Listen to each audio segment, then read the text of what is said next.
Welcome to Shukla study point. आप सभी का स्वागत है आपके अपने YouTube channel Shukla study point में। मैं शिवम शुक्ला आप सभी दोस्तों का हार्दिक स्वागत करता हूं। प्राचीन इतिहास बीए सेकंड सेमेस्टर के आज लगभग 100 से अधिक ऑब्जेक्टिव टाइप के प्रश्नों पर हम चर्चा करेंगे, जो कि बहुत ही ज़्यादा महत्वपूर्ण है आपकी परीक्षा की दृष्टि से।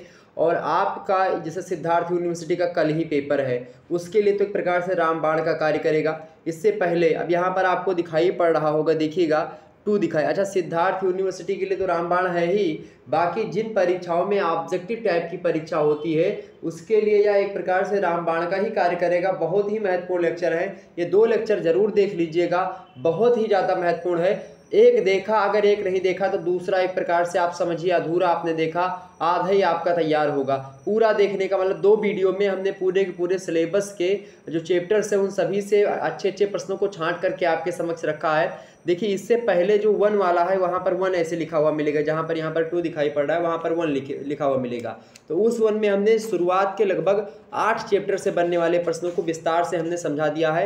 आप लोगों ने अगर नहीं देखा तो उसको जरूर देख लीजिएगा, चूँकि 15 चैप्टर से मैं आपके सिलेबस को हमने कैटेगराइज किया है। और उसमें हम पहले अध्ययन के स्रोत को समझा, पुरातात्विक स्रोतों से ऑब्जेक्टिव प्रश्नों को समझा, महाजनपदों से प्रश्न कैसे मतलब कि बने हैं ऑब्जेक्टिव में, राजतंत्रात्मक व गणतंत्रात्मक राज्यों से उन सभी को मैंने बताया। मगध साम्राज्य का उदय कैसे होता है, वहाँ से कैसे कैसे प्रश्न, ईरानी पारसी यानी जो यूनानी आक्रमण वगैरह हुए उनके क्या प्रभाव पड़े भारत पर, इन सभी के बारे में मैंने विस्तार से ऑलरेडी चर्चा कर ली है। तो आप लोग जो है इन सभी वीडियो को पहले 1 वाला देख लीजिएगा, उसके बाद में ये 2 वाला देख लीजिएगा, आपका पूरा का पूरा कवर हो जाएगा। कल परीक्षा देने जाइएगा, विश्वास मानिएगा, एक भी प्रश्न अगर आपका इधर उधर हो गया तो आकर के बताइएगा मुझको। इसमें तो एक प्रकार से कहीं भी और इंग्लिश और हिंदी दोनों भाषा में बताने का प्रयास किया जाता है। सबसे मज़ेदार बात यह है आपकी, तो आपको कहीं पर कहीं भटकने की आवश्यकता नहीं है। मौर्य राजवंश से, चंद्रगुप्त मौर्य, बिंदुसार से जैसे प्रश्न बनने थे इसको मैंने बताया था। 6 चैप्टर, 7वां चैप्टर आपका अर्थशास्त्र और इंडिका से थी, इसके बारे में मैंने बता दिया। और 8वां चैप्टर था आपका अशोक प्रियदर्शी, तो इनके बारे में भी मैंने आपको बता दिया था। मैंने कहा था कि यहीं से मैं स्टार्ट करूंगा और इनके जो है लगभग 8-10 प्रश्नों के बारे में हमने चर्चा कर ली थी अशोक से रिलेटेड, जो यानी कि जो चैप्टर 8 था। अब उसी 8 चैप्टर से हम फिर पुनः प्रारंभ करते हैं और आज हम जो है आज के वीडियो के माध्यम से मौर्यकालीन भारत के बारे में जानेंगे। अशोक से बनने वाले जितने अशोक के उसकी धम्म नीति वगैरह से जो बनने वाले प्रश्न लगातार परीक्षा में आते हैं उन सभी के बारे में चर्चा करेंगे। शुंग वंश से बनने वाले प्रश्न, कनौ वंश से बनने वाले प्रश्न, सातवाहन वंश से बनने वाले प्रश्न, खारवेल से बनने वाला प्रश्न, इसके अलावा भारत में जो विदेशी आक्रमण हुए जैसे इंडो ग्रीक आक्रमण हुआ वहाँ से बनने वाले प्रश्न, पार्थियन आक्रमण हुआ उनसे, शकों से, कुषाणों से, इन सभी से जो प्रश्न पूछे जाएंगे एग्जाम में ऑब्जेक्टिव टाइप का, उन सभी के बारे में हम चर्चा करेंगे। गुप्त साम्राज्य के बारे से जो प्रश्न आता है इसे उसके उत्कर्ष और पतन को लेकर के प्रश्न जो ऑब्जेक्टिव बनता है उसके बारे में चर्चा करेंगे। गुप्त काल का शासन कहाँ कहाँ से कब तक, कैसे कैसे, यहाँ से जो प्रश्न आता है संस्कृति उसकी सभ्यता कैसी थी, इन सभी के बारे में हम चर्चा करते हुए वाकाटक वंश के बारे में जो ऑब्जेक्टिव बनता है, मौखारी वंश के, हूण वंश के बारे में, और लास्ट में आपका आता है वर्धन वंश, उसमें हर्षवर्धन और जो हर्षवर्धन के समय में एक चीनी यात्री आता है हुएनसांग, उसके बारे में और उसका जो भारत का विवरण है उसने किस प्रकार से भारत के बारे में बताया। यहाँ से ऑब्जेक्टिव टाइप में बहुत सारे प्रश्न बनते हैं, तो इस प्रकार से हम समझ लेंगे आज की वीडियो के माध्यम से वर्धन वंश तक। तो आपका कुल मिलाकर के प्राचीन इतिहास में पढ़ना क्या था, भारत का राजनीतिक इतिहास, एंसेंट हिस्ट्री ऑफ मतलब कि पॉलिटिकल हिस्ट्री ऑफ इंडिया 600 ईसा पूर्व से लेकर के 647 ईसा पूर्व तक, मतलब ईस्वी तक, 600 ईसा पूर्व से लेकर के यानी कि 600 BC से लेकर के 647 ईस्वी तक यानी कि AD तक आपके सिलेबस में संकलित किया गया प्राचीन इतिहास को। तो आपको पहले 600 ईसा पूर्व से हमको इतिहास पढ़ना है, जो कि मैंने आपको बता दिया। 647 तक आप देखिएगा आते आते वर्धन वंश की समाप्ति हो जाती है और यहीं पर आपका जो है सेकंड सेमेस्टर में जो सिलेबस है खत्म हो जाता है। तो इसी के बारे में हम चर्चा करेंगे और विस्तार से जानने का प्रयास करेंगे। तो भटकने की आवश्यकता आपको बिल्कुल भी नहीं है। आ चुके हुए वीडियो को छोड़ना मत, स्किप मत करना, नहीं बहुत पछताओगे मेरे प्यारे दोस्त, बहुत पछताओगे। आइए हम चर्चा करते हैं बीए सेकंड सेमेस्टर प्राचीन इतिहास यानी एंसेंट हिस्ट्री का हिंदी और इंग्लिश में जो है लिखित प्रश्नोत्तर ऑब्जेक्टिव टाइप के टॉप 100 क्वेश्चन है, जो कि बहुत ही महत्वपूर्ण है परीक्षा की दृष्टि से। मोस्ट इंपोर्टेंट प्रश्नों को इसमें समाहित करने का प्रयास किया गया है। आइए देखते हैं पहला प्रश्न। पहला प्रश्न आपकी स्क्रीन पर विजुअल हो पा रहा है, सभी लोग देखने का प्रयास करिएगा। पहला प्रश्न है कि सिंहासन के लिए अपने बड़े भाई सुसीम की हत्या करने वाला शासक कौन था, बताएं। सिंहासन के लिए अपने बड़े भाई सुसीम की हत्या करने वाला शासक था, कौन था? The ruler who killed his elder brother Susima for the throne was, बताने का प्रयास करेंगे।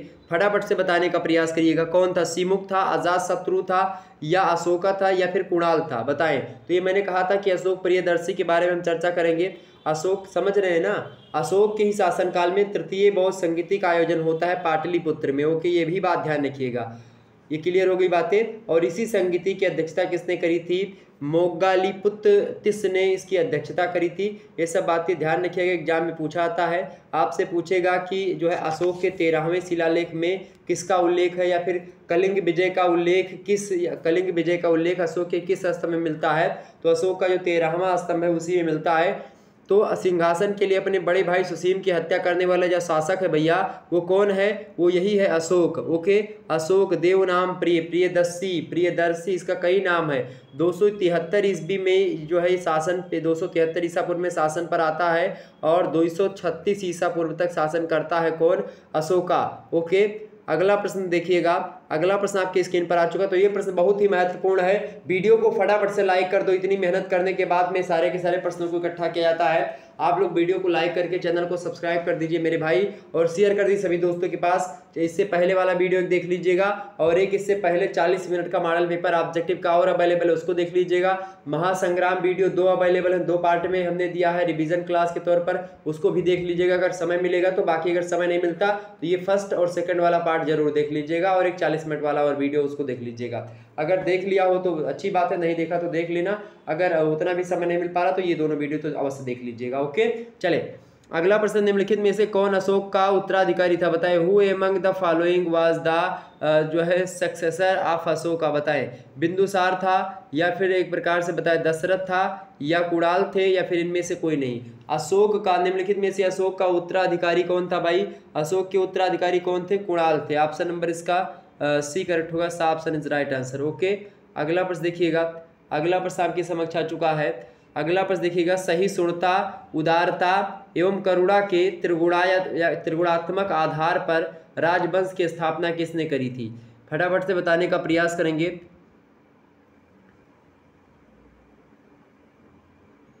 बताएं।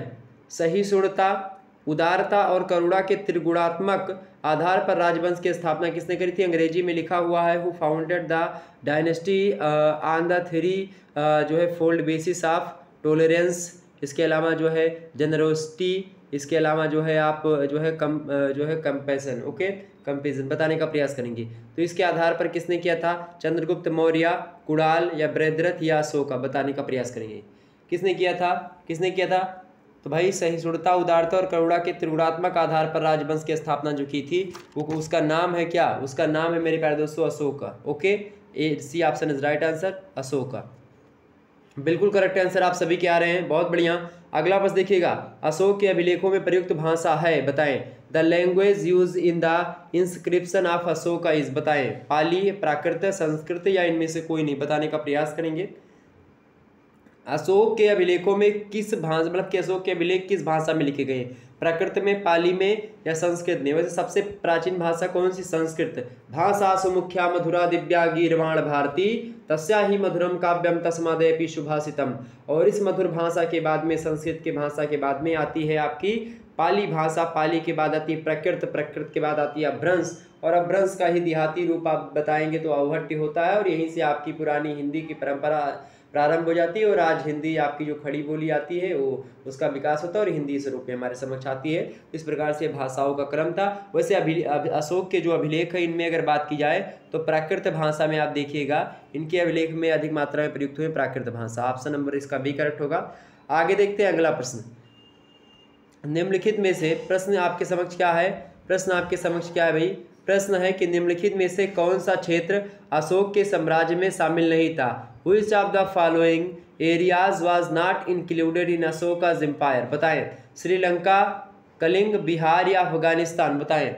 कौन सा राज्य अशोक के, प्रश्न है, प्रश्न आपसे पूछा जा रहा है कि अशोक के या निम्नलिखित में से कौन सा क्षेत्र अशोक के साम्राज्य में शामिल नहीं था? करेक्ट आंसर इसका क्या होगा? तो अशोक के जो साम्राज्य में शामिल नहीं था वो श्रीलंका शामिल नहीं था, लेकिन श्रीलंका में जो है अपना प्रचार प्रसार बौद्ध धर्म का इसने करवाया था। बाकी कलिंग, बिहार, अफगानिस्तान, यहाँ सब इसका कब्जा था, ये अपने साम्राज्य में मिला लिया था। तो ऑप्शन नंबर इसका करेक्ट होगा। अगला प्रश्न आपके समक्ष है, सांची स्तूप का निर्माण किसने करवाया था? Who built the Sanchi stupa, बताने का प्रयास करेंगे। सांची स्तूप का निर्माण किसने करवाया था, फटाफट से बताएं। सांची स्तूप का निर्माण किसने करवाया था भाई? सांची स्तूप का निर्माण जिसने करवाया था उसका नाम क्या है? बिल्कुल सभी करेक्ट आंसर आ रहे हैं। Ashoka, Ashok, option number B correct answer होगा। अगला प्रश्न देखिएगा, अशोक के किस शिलालेख में कलिंग युद्ध की विजय का वर्णन है, बताएं। Which inscription of Ashoka describes the victory of Kalinga war, बताएं। अशोक के किस शिलालेख में कलिंग युद्ध की विजय का वर्णन है? फटाफट से बताने का प्रयास करिएगा। करेक्ट आंसर इसका क्या होगा? करेक्ट आंसर इसका क्या होगा? शिलालेख जो इनका जो है आप देखिएगा जो है लगभग 13वां शिलालेख या 12वां शिलालेख जो है उसी में आप देखिएगा, तो अशोक के जो है इसमें आप मिलेगा। ओके, क्लियर हो गई बातें? तो इसमें ऑप्शन नंबर यही दिया है, इसका ऑप्शन लगा दीजिएगा, करेक्ट आंसर होगा ओके सी ऑप्शन। अगला प्रश्न देखिएगा, अशोक ने बौद्ध धर्म के प्रचार के लिए किसे श्रीलंका भेजा था? Whom did Ashoka send to Sri Lanka to जो है मतलब कि प्रोपेगेट बुद्धिज्म, यानी संघमित्रा को, महेंद्र को या फिर और बा दोनों को भेजा था, बताएं। अशोक ने बौद्ध धर्म के प्रचार के लिए श्रीलंका किसको भेजा था? तो अशोक ने भेजा था, किसको भेजा था भैया? उन्होंने भेजा था संघमित्रा को भी भेजा था और महेंद्र को भी भेजा था। किसने? अशोक ने। किसके लिए? बौद्ध धर्म के प्रचार के लिए। कहाँ पर? श्रीलंका में। ओके, अगला प्रश्न देखिएगा, अगला प्रश्न आपके स्क्रीन पर विजुअल हो पा रहा है, देखेंगे सभी लोग। अशोक के द्विभाषी यानी ग्रीक और आरामाइक अभिलेख कहाँ से प्राप्त हुए हैं? From where have the bilingual Greek and जो है Aramaic inscription of Ashoka been found, बताएं। मनसेहरा से या कालसी से या जूनागढ़ से या एक प्रकार से सरेकुना यानी कि कंदहार से, बताने का प्रयास करें। करेक्ट आंसर इसका क्या होगा? तो इसका करेक्ट आंसर होगा भाई, अशोक की द्विभाषी ग्रीक और आरामाइक अभिलेख प्राप्त हुए हैं वो सरेकुना से यानी कि कंदहार से प्राप्त हुए हैं। ऑप्शन डी में दिया है, करेक्ट आंसर होगा।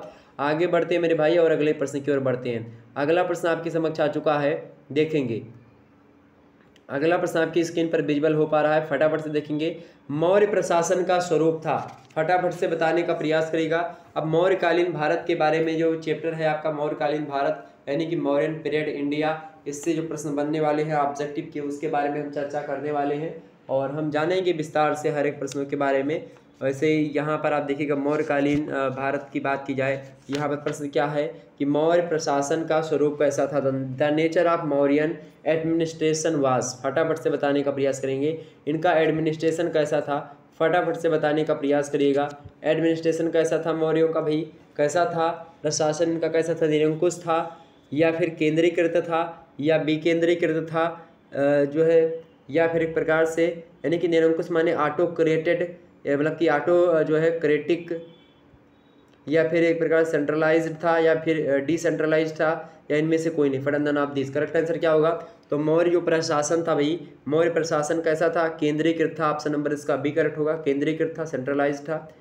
अगला प्रश्न देखिएगा, मौर्य काल का प्रसिद्ध शिक्षा केंद्र था यानी कि the famous education centre of Mauryan period was, तो कौन था? सभी को पता होगा कौन था भाई? Takshashila. Takshashila is right answer, option number A दिया है तक्षशिला। मौर्य काल का प्रसिद्ध शिक्षा केंद्र क्या था? तक्षशिला था। और इसी तक्षशिला के कौन थे? आपने सुना होगा सबसे महान विद्वान, आप व्हाट्सएप पर आप देखिएगा सुबह सुबह इधर उधर का जो ज्ञान देते हो इधर उधर का, तो वो सब किसी का ज्ञान होता है? वो सब चाणक्य का ही ज्ञान होता है, चाणक्य नीति वगैरह। तो जो कौटिल्य थे, चाणक्य थे, यही इसी में एक प्रकार से प्राध्यापक थे यानी प्रोफेसर थे। और आप देखिएगा इनकी पुस्तक भी कौटिल्य की जो है, कौन सी पुस्तक है? कौटिल्य की अर्थशास्त्र। ओके, अगला बस देखिएगा, कौटिल्य किस मौर्य शासक के दौरान प्रधानमंत्री थे? Kautilya was the prime minister during which Mauryan rules, बताएं फटाफट से। अजातशत्रु के समय में बिल्कुल नहीं, बिंदुसार के समय में नहीं, अशोका के समय में नहीं, Chandragupta Maurya is right answer, option number इसका डी करेक्ट होगा। सभी को पता होगा कौटिल्य ने ही चंद्रगुप्त को क्या बनाया था? राजा बनाया था। घनानंद का शासन चल रहा था, नंद वंश एक प्रकार से अपने चरम उत्कर्ष पर था। धनानंद जो था एक प्रकार से, धनानंद नाम था, धनानंद जो था एक प्रकार से बहुत ज़्यादा क्या था? धनानंद जो है बहुत ज़्यादा क्रूर एक प्रकार से, तो मदिरा का सेवन करने वाला। इसके अलावा आप देखिएगा थोड़ा सा, आप देखिएगा जो है ये उस टाइप का भी था, ठीक है, ऐस करने टाइप वाला जिसको बोलते हैं, ठीक है, उस टाइप का भी था। तो कहीं ना कहीं पे आप देखिएगा इसको मार करके, इसको एक प्रकार से ख़त्म करके, इसका राज जो है चंद्रगुप्त मौर्य और इन्होंने मिल करके चाणक्य ने और उस पर कब्जा किया, और मौर्य साम्राज्य की स्थापना जो होती है यहीं से होती है। उसमें चाणक्य का बहुत बड़ा रोल रहा है। चंद्रगुप्त मौर्य का एक प्रकार से प्रधानमंत्री थे, कौन? चाणक्य जी। अगला प्रश्न है राजयुग का कार्य क्या था, बताने का प्रयास करेंगे। व्हाट वाज द जो है फंक्शन ऑफ राजयुग? कार्य संग्राहक हुआ करता था, टैक्स कलेक्टर, या फिर पुजारी यानी कि जो है प्रीस्ट हुआ करता था, न्यायाधीश यानी जज था, या सेना अध्यक्ष था, कमांडर था, बताने का प्रयास करेंगे। राजयुग का क्या कार्य था उस समय? राजयुग एक पद होता था, तो ये कौन होता था? राजयुग कौन होता था भाई? तो इसका करेक्ट आंसर क्या होगा? इसका करेक्ट आंसर होगा न्यायाधीश। यानी राजयुग जो हुआ करता था ये न्याय वगैरह देता था, यानी न्यायाधीश हुआ करता था। ऑप्शन नंबर इसका सा करेक्ट होगा। ये सब प्रश्न परीक्षा की दृष्टि से बेहद ही महत्वपूर्ण है। अगला प्रश्न, अर्थशास्त्र के लेखक समकालीन थे, यानी कि द ऑथर ऑफ अर्थशास्त्र वाज कंटेम्पररी, बताएं। अजातशत्रु के समकालीन थे, या समुद्रगुप्त के समकालीन थे, चंद्रगुप्त मौर्य के, या बिंदुसार के? फटाफट से बताने का प्रयास करेंगे। अच्छा, अर्थशास्त्र के लेखक हैं कौन? कौटिल्य हैं, यानी कि जो है कौन है? चाणक्य जी। तो पूछ रहा है कि चाणक्य के लेखक समकालीन थे, यानी कि सॉरी चाणक्य जिन्होंने अर्थशास्त्र की रचना की थी वो किसके समकालीन थे? तो इसका करेक्ट आंसर क्या होगा? किसके समकालीन थे भैया? चंद्रगुप्त मौर्य के। ऑप्शन नंबर इसका सी करेक्ट होगा। ओके, अगला प्रश्न आप देखिएगा। अगला प्रश्न आपकी स्क्रीन पर विजुअल हो पा रहा है। निम्न में से किसमें मौर्य साम्राज्य को 7 वर्गों में विभाजन का उल्लेख किया है? In which of the following the division of Mauryan society into 7 classes in जो है मेंशन्ड, बताने का प्रयास करेंगे फटाफट से। निम्न में से किसमें मौर्य साम्राज्य को या मौर्य समाज को 7 वर्गों में विभाजन का उल्लेख किया? किस पुस्तक में? इंडिका में है, विष्णु पुराण में है, अशोक के अभिलेखों में, या कौटिल्य के अर्थशास्त्र में? फटाफट से बताने का प्रयास करेंगे। करेक्ट आंसर क्या होगा? तो जो मेगस्थनीज था वो चंद्रगुप्त मौर्य के ही शासनकाल में ये भारत आया था और यहाँ पर रह रहा था, और इसने एक पुस्तक लिखी थी इंडिका। उस पुस्तक का नाम था मेगस्थनीज की पुस्तक, जो कि सेल्यूकस निकेटर का जो प्रकार से राजदूत था, जो कि यहाँ पर आया था। ओके, सेल्यूकस निकेटर की पुत्री के साथ चंद्रगुप्त मौर्य का विवाह भी हुआ था। जो जब चंद्रगुप्त मौर्य सेल्यूकस निकेटर को परास्त कर देते बुरी तरीके से, तो फिर चाणक्य ने कहा कि ये परास्त हो गए हो तो एक काम करो कि अपनी जो लड़की है उसकी शादी चंद्रगुप्त मौर्य के साथ ही कर दो। तो क्या हुआ कि शादी हो जाती है। तो इसीलिए चंद्रगुप्त मौर्य आप देखिएगा उसके यहाँ पर राजदूत वगैरह भेजा था, संदेशा वगैरह इधर उधर का ले जाने आने के लिए। तो वहाँ पर कैसा क्या चल रहा है, तो वहाँ पर ये रहता था मेगस्थनीज। तो इसने इंडिका पुस्तक लिखी थी, तो उसी इंडिका पुस्तक में आप देखिएगा 7 वर्गों में समाज को इसने बांटा था, मौर्य समाज को। ऑप्शन नंबर इसका ए करेक्ट होगा, इंडिका।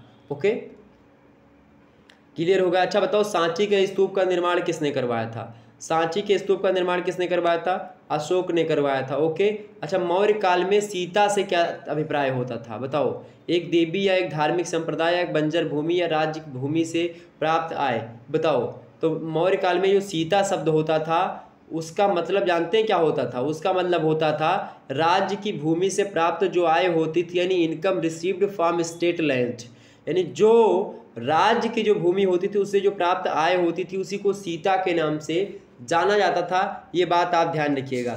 आगे बढ़ते हैं और इन प्रश्नों को जानने का प्रयास हम करते हैं। आइए हम अगले प्रश्न की ओर बढ़ते हैं और जानते हैं आखिरकार। अच्छा, अब अगला चैप्टर जो आपका आएगा वो कौन सा है भाई? अगला चैप्टर आपके स्क्रीन पर जो विजुअल हो पा रहा है, इसके अंतर्गत हम चर्चा करेंगे चैप्टर नंबर 10 के बारे में। शुंग वंश, कण्व वंश, सातवाहन वंश और खारवेल, यहाँ से बनने वाले प्रश्न। वैसे शुंग वंश का शासनकाल कब से कब तक रहा भैया?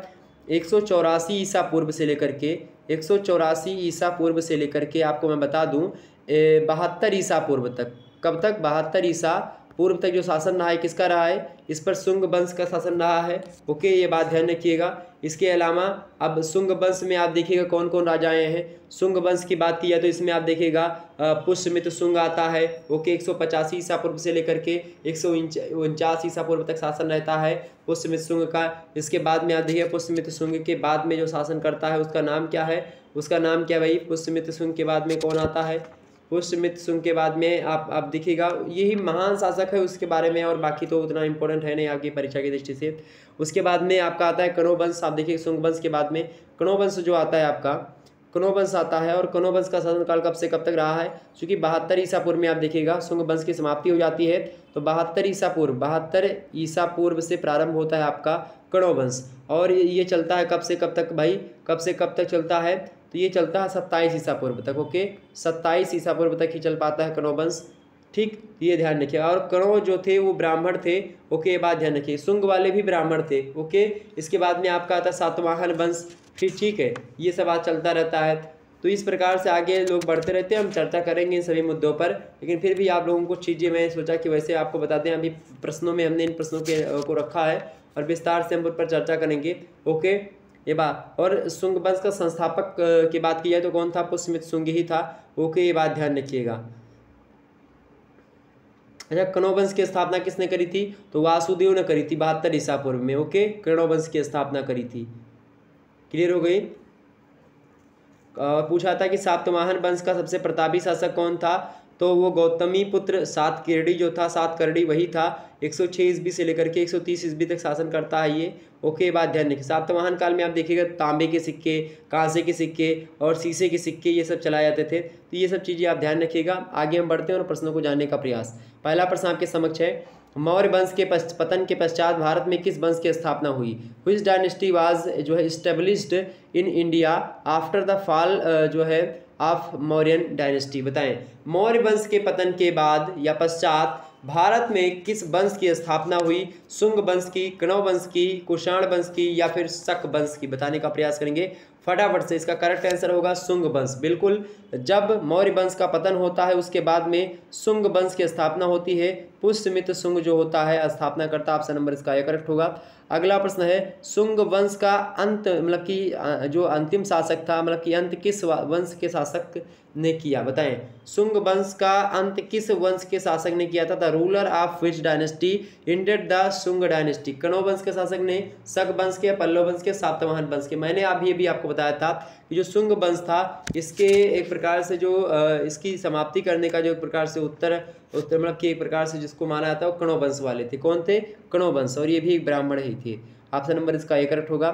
अगला प्रश्न है, किस वंश के शासक अपने नाम के आगे अपनी माँ का नाम जोड़ते थे? यानी कि बताएं, the rulers of which dynasty used to जो add their mother's name of their name? बताएं। और मैंने बताया भी था गौतमी पुत्र सातकर्णी या सातकर्णी 106 से 130 ईस्वी तक शासन करता है। सातवाहन वंश का सबसे प्रतापी राजक था गौतमी पुत्र सातकर्णी। बताएं, अब तो प्रश्न आपका क्लियर हो गया होगा, फटाफट से बताने का प्रयास करेंगे।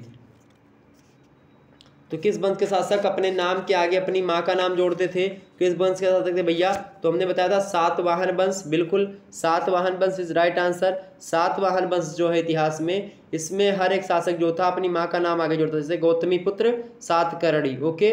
अगला प्रश्न देखिएगा, भारत में भागवत धर्म का आरंभ किस वंश से या फिर किस वंश के काल में हुआ? बताएं, during which dynasty did the Bhagavata religion begin in India? बताएं, शुंगा, शक या कणव या फिर सातवाहन? बताने का प्रयास करें फटाफट से। भारत में भागवत धर्म का आरंभ किस वंश के काल में हुआ? फटाफट से बताने का प्रयास करेंगे। किस वंश के काल में हुआ भैया? तो शुंग वंश के काल में हुआ। किस वंश के? शुंग वंश के काल में हुआ। ऑप्शन नंबर इसका करेक्ट होगा।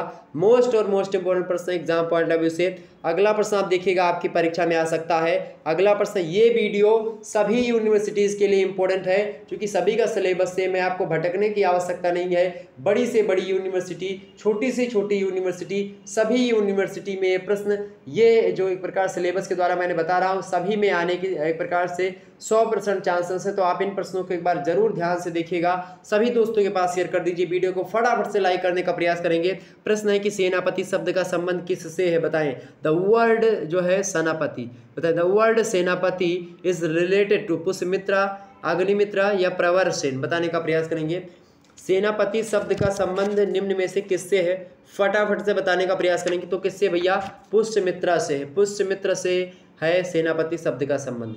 नेक्स्ट पर देखिएगा, पुष्यमित्र के शासनकाल में मगध साम्राज्य की द्वितीय राजधानी थी। बताएं, the second capital of Magadha empire during the reign of Pushyamitra was? बताने का प्रयास करेंगे। तक्षशिला या फिर विदिशा या आगरा या कन्नौज? बताने का प्रयास करें। फटाफट से बताएं सभी लोग। पुष्यमित्र के शासनकाल में मगध साम्राज्य की द्वितीय राजधानी थी। बताएं, द्वितीय राजधानी कौन सी थी भाई? द्वितीय राजधानी थी विदिशा। कौन सी राजधानी थी? विदिशा। ऑप्शन नंबर इसका बी करेक्ट होगा, विदिशा। नेक्स्ट प्रश्न, नेक्स्ट प्रश्न मोस्ट इंपोर्टेंट प्रश्न, शुक वंश मतलब कि शुक शासक कौन थे? The Shunga rulers were? बताने का प्रयास करेंगे। क्षत्रिय थे मौर्य थे या ब्राह्मण थे या शूद्र थे? बताएं। शुंग वंश के शासक क्या थे? शुंग वंश के शासक क्या थे भाई? शुंग वंश के शासक क्या थे? ब्राह्मण थे। कण्व वंश के शासक कौन थे? ब्राह्मण थे। ऑप्शन नंबर इसका सी करेक्ट होगा, ये लोग ब्राह्मण थे। Option number C is right answer. Next प्रश्न, शुंग वंश का अंतिम शासक था, the last ruler of the Shunga dynasty was? बताएं। देवभूति, वसुमित्र, अग्निमित्र या प्रवरसेन? बताने का प्रयास करेंगे, फटाफट से बताइएगा, फटाफट से बताने का प्रयास करेंगे, फटाफट से। अच्छा, कण्व वंश का अंतिम शासक कौन था? कण्व वंश का अंतिम शासक आपका था सुशर्मा, और इसी सुशर्मा को हटा करके सिमुक जो होता है उसने भारत में सातवाहन वंश की स्थापना करते। कोई किसने? सिमुक ने करी थी। ओके, ये बात ध्यान रखिएगा। प्रश्न आपसे क्या पूछा जा रहा है? प्रश्न आपसे पूछा जा रहा है कि शुंग वंश का अंतिम शासक कौन था? शुंग वंश का अंतिम शासक कौन था? देवभूति, वसुमित्र, प्रवरसेन या अग्निमित्र? तो शुंग वंश का जो अंतिम शासक था भैया, उसका नाम है देवभूति। ओके, ऑप्शन नंबर इसका आ करेक्ट होगा। अगला प्रश्न देखिएगा, सातवाहन वंश का मुख्य शासक था, the main ruler of the Satavahana dynasty was? बताएं। गौतमी पुत्र सातकर्णी या फिर कृष्णदेव या सातकर्णी प्रथम या उपरोक्त में से कोई नहीं? फटाफट से बताने का प्रयास करेंगे। सातवाहन वंश का जो मुख्य शासक था मैंने आपको ऑलरेडी बता रखा है, कौन था? गौतमी पुत्र सातकर्णी जो था, यही था सातवाहन वंश का मुख्य शासक। ऑप्शन नंबर इसका आ करेक्ट होगा। नेक्स्ट प्रश्न देखेंगे। अगला प्रश्न आपकी स्क्रीन पर विजुअल हो पा रहा है, फटाफट से देखने का प्रयास करिएगा। एग्जाम पॉइंट ऑफ व्यू से बहुत ही महत्वपूर्ण ये प्रश्न है। इतनी चीज क्लियर हो गई? ओके, क्लियर हो गई, ये सब प्रश्न क्लियर हो गया। अच्छा बताओ, चांदी की मुद्रा को कहा जाता था इस समय, जो है इस समय क्या कहा था? सातवाहन वंश या शुंग या कण्व वंश में चांदी की जो मुद्रा होती थी उसको क्या कहा जाता था? सुवर्ण या कुषण या फिर कसारपण? बताने का प्रयास करेंगे। क्या कहा जाता था? तो इसको कहा जाता था भाई कसारपण। चांदी की मुद्रा को क्या कहते थे? करसारपण कहते थे। ओके, ये बात ध्यान रखिएगा। और एक प्रश्न और आता है कि मनुस्मृति की रचना किस काल में हुई? तो मनुस्मृति की रचना शुंग काल में होती है। किस काल में हुई है? शुंग काल में मनुस्मृति की रचना होती है। ओके, ये बात ध्यान रखिएगा। आगे बढ़ा जाए मेरे प्यारे दोस्तों। अगला जो चैप्टर आपका आ चुका है, भारत में विदेशी आक्रमण, इंडो ग्रीक आक्रमण जैसे हुए, पार्थियन आक्रमण हुए, शक और कुषाण के आक्रमण हुए। यहाँ से जो प्रश्न आपसे पूछे जाएंगे इनके बारे में थोड़ा सा जान लेते हैं। आइए देखते हैं कि एक प्रकार से कौन कौन से प्रश्न आपकी परीक्षा में आ सकते हैं यहाँ से। ओके, ये बात ध्यान रखिएगा। शक क्षत्रप जो था ये 5 शाखाओं में बटा हुआ था, ये बात ध्यान रखिएगा। क्षत्रप प्रणाली में आप देखिएगा ये 5 शाखाओं में विभाजित थे। एक तो काबुल में रहते थे, एक तक्षशिला में रहते थे, ठीक है, एक मथुरा में रहते थे और एक उज्जैन में रहते थे, और जो 5वें थे वो नासिक में थे। तो शक क्षत्रप 5 शाखाओं में बटे हुए थे। कौन से? काबुल में, तक्षशिला में, मथुरा में और उज्जैन में और नासिक में। ओके, ये बात ध्यान रखिएगा। और शक क्षत्रप जो था रुद्रदामन, वो 130 से 150 ईस्वी का तक शासन करता है और ये सर्व प्रतापी शासक माना जाता है। और जूनागढ़ से प्राप्त उसका एक अभिलेख है जो कि संस्कृत भाषा का पहला अभिलेख माना जाता है। तो आपसे एग्जाम में प्रश्न पूछता है कि संस्कृत भाषा का पहला अभिलेख जो है कहाँ पर मिलता है या किसका मिलता है? तो जूनागढ़ में मिलता है। तो किसका है वो? शक क्षत्रप रुद्रदामन का है। ओके, ये बात ध्यान रखिएगा। और इसी अभिलेख से सुदर्शन झील की भी जानकारी मिलती है, क्योंकि इस झील से जूनागढ़ से जो प्राप्त अभिलेख है संस्कृत भाषा में लिखा है, इसी से सुदर्शन झील के बारे में हमको जानकारी मिलती है। ये बात ध्यान रखिएगा। आपसे पूछता है कि बौद्ध धर्म महायान और हीनयान में कब विभक्त हो गया था, यानी किस बौद्ध संगीति में? जब चतुर्थ बौद्ध संगीति हुई थी, तब जो बौद्ध धर्म होता है ये जो है जो इसके 2 शाखा हुई थी, एक महायान और एक हीनयान। ये बात ध्यान रखिएगा, एग्जाम पॉइंट ऑफ व्यू से बहुत ही महत्वपूर्ण पुस्तक है। एक पुस्तक है नेचुरल हिस्ट्री, इस पुस्तक के लेखक कौन है? प्लिनी है। नेचुरल हिस्ट्री पुस्तक के लेखक कौन है? प्लिनी है। आपसे पूछेगा राज तरंगड़ी के लेखक कौन है? तो कल्हड़ है। ओके, ये सब ध्यान रखिएगा, एग्जाम पॉइंट ऑफ व्यू से बढ़िया पुस्तकें हैं जो कि आपकी परीक्षा में आती रहती हैं। अच्छा, एक प्रश्न है कुषाण काल को, आपसे प्रश्न कभी कभी पूछता है कि कुषाण काल को प्राचीन इतिहास या प्राचीन भारतीय इतिहास का स्वर्ण युग कौन मानता है? एक विद्वान थे R.S. शर्मा कुषाण काल को प्राचीन भारतीय इतिहास का स्वर्ण युग मानते हैं, जबकि बहुत सारे विद्वान हैं, लगभग सभी विद्वान जो अधिकतर विद्वान किसको मानते हैं? प्राचीन इतिहास का स्वर्ण युग किसे मानते हैं? तो गुप्ता पीरियड को मानते हैं, गुप्ता डायनेस्टी को मानते हैं। ओके, ये बात ध्यान रखिएगा। आगे देखते हैं प्रश्न आपके समक्ष। प्रश्न है कि भारत में छत्रप प्रणाली किस वंश के शासकों द्वारा अपनाई गई। भारत में छत्रप प्रणाली किस वंश के शासकों द्वारा अपनाई गई।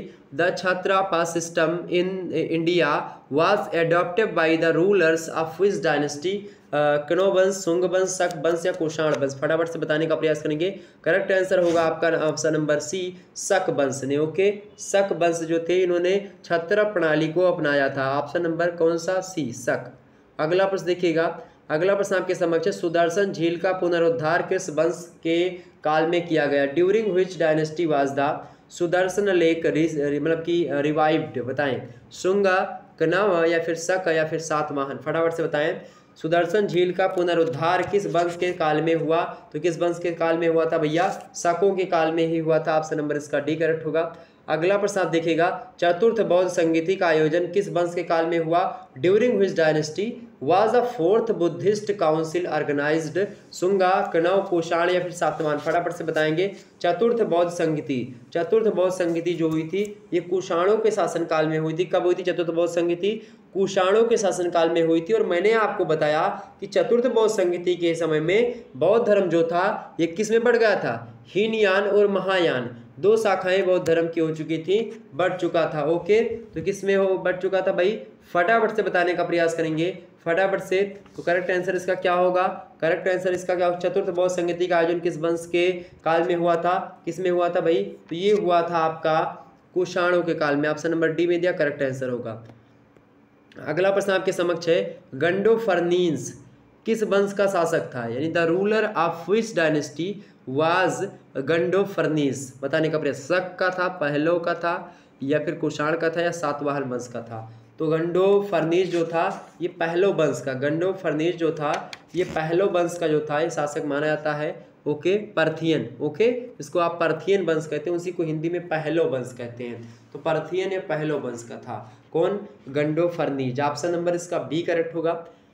एग्जाम पॉइंट ऑफ व्यू से बढ़िया प्रश्न थे सारे के सारे जो मैं बता रहा हूँ। अगला प्रश्न देखिएगा, बौद्ध धर्म की महायान शाखा का आरंभ किस शासक ने मतलब किस शासक के काल में हुआ। बताने का प्रयास करें सभी लोग, फटाफट से बताइएगा सभी लोग। बौद्ध धर्म की महायान शाखा का आरंभ किस शासक के काल में हुआ। During the reign of which ruler did the जो है Mahayana branch of Buddhism begin. बताएं, पुष्यमित्रा, खारबेला, रुद्रदामन या फिर कनिष्का। बौद्ध धर्म की महायान शाखा का आरंभ किस शासक के कार्यकाल में हुआ। तो किस शासक के कार्यकाल में हुआ भैया, बौद्ध धर्म की महायान शाखा का, तो इसका जो हुआ है वो हुआ है कनिष्क के। ओके, कनिष्क ऑप्शन सी में दिया करेक्ट आंसर होगा सी ऑप्शन कनिष्का। ओके, अगला प्रश्न देखिएगा, किस वंश के काल में रेशम मार्ग पर भारत का नियंत्रण स्थापित हो गया था। During his dynasty India's control over the silk road was जो है स्टेब्लिश। यह चीन के आसपास जो पड़ती ऊपर, इस शक के शासनकाल में कुषाण, शुंग या सातवाहन किस वंश के काल में रेशम मार्ग पर भारत का पूर्ण नियंत्रण हो चुका था। फटाफट से बताने का प्रयास करेंगे। तो वो है कुषाण। कुषाणों के काल में आप देखिएगा कुषाण वंश का जब शासक था तो क्या हुआ था, रेशम मार्ग पर सिल्क रोड पर भारत का नियंत्रण हो गया था। ऑप्शन नंबर इसका बी करेक्ट होगा। मोस्ट इंपोर्टेंट प्रश्न एग्जाम में आता है। अगला प्रश्न, बुद्ध चरित्र की रचना की थी। मोस्ट इंपोर्टेंट प्रश्न एग्जाम में जरूर आता है। द बुद्ध चरित्र वाज कंपोज्ड बाई, अशोक ने बिल्कुल नहीं, गौतम बुद्ध ने बिल्कुल नहीं, अश्वघोष घोष ने नहीं, बाण भट्ट बिल्कुल। बाण Bhatt is right answer, D option is right answer. Buddha चरित्र की रचना किसने करी, सॉरी बुद्ध मैं गलत हो गया, एक मिनट, यही मैंने कल भी शायद ऐसा बोल दिया था। बाण भट्ट की रचना कौन सी, हर्ष चरित्र है। ओके, अश्वघोष की रचना कौन सी, बुद्ध चरित्र है। ओके, तो 7 नंबर का आपका करेक्ट आंसर जो होगा वो सी ऑप्शन होगा, अश्वघोष। Okay, अश्वघोष right answer. अश्वघोष ने लिखा कौन सी रचना, अश्वघोष की है बुद्ध चरित्र। अगर यहीं पर आपसे पूछे हर्ष चरित्र की रचना किसने करी थी, हर्ष चरित्र की रचना, तो हर्ष चरित्र की रचना करने वाले हैं बाण भट्ट। ओके, ये बात ध्यान रखिएगा।